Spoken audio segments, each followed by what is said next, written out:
Voici Pointe-Noire, la cité du pétrole. 300 000 barils jour, des milliards de dollars de revenus. L'or noir est le poumon du Congo. Et pourtant, 70% des Congolais vivent sous le seuil de pauvreté. Un paradoxe honteux. Depuis des années, Brice Makosso ne cesse d'enquêter. Militant, juriste, il veut savoir où passe cet argent et pourquoi les populations n'en profitent pas. Mais il dérange.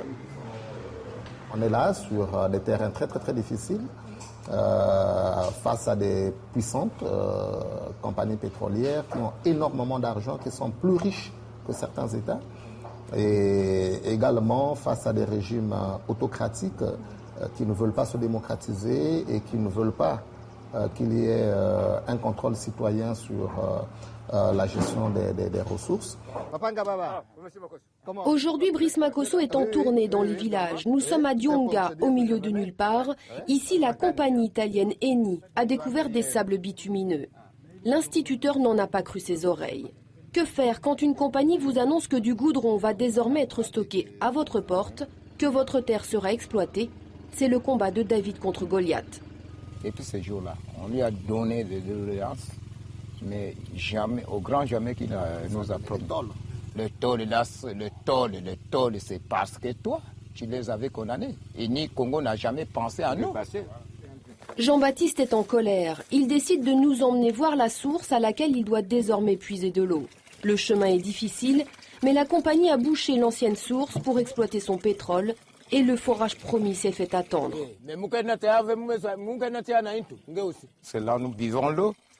On avait d'autres choses. Ces choses-là, Eni Congo a détruit ça. Là, on n'a plus moyen de prendre l'eau là-bas. Et depuis là, depuis qu'on lui a demandé, il ne fait rien.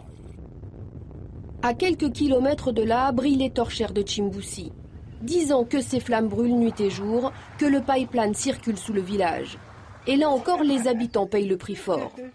Pascaline a dû ouvrir un petit restaurant, ses récoltes ne lui suffisaient plus.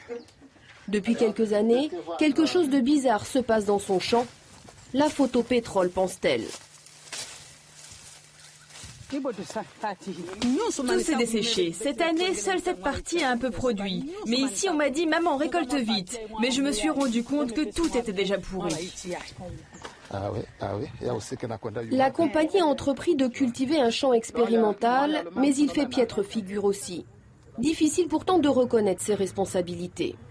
L'année dernière, on a été obligé de faire une analyse des sols qu'on a fait examiner dans un laboratoire au Cameroun. Les résultats nous ont montré que ces sols sont extrêmement acides. Alors, à quoi est due l'acidité de ces sols dans la zone? Là, également, on ne nous donne pas les bonnes réponses. Le pétrole reste un secret d'État au Congo. Brice Makosso le sait, il a déjà fait un petit séjour en prison.